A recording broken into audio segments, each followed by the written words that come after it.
Ito guys, nandito na ako sa baba. Labas na naman tayo, papuntang Wanchay, maglakad tayo. Mga nakikita nyo, gandang view. Lumabas na ako sa Pacific Place, then maglakad papuntang Wanchay. Maglakad-lakad lang tayo guys, para ma-exercise naman yung mga paa natin. Maganda sa katawan ang maglakad-lakad.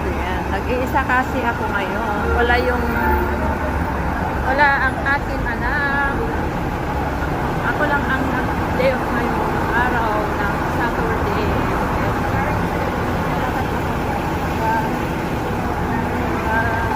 Dala mo ba tubig? Maglakad-lakad, pawis ako. Napawisan din guys. Magandang panahon ngayon guys. Ayun, after na lang typhoon, ganito lang panahon.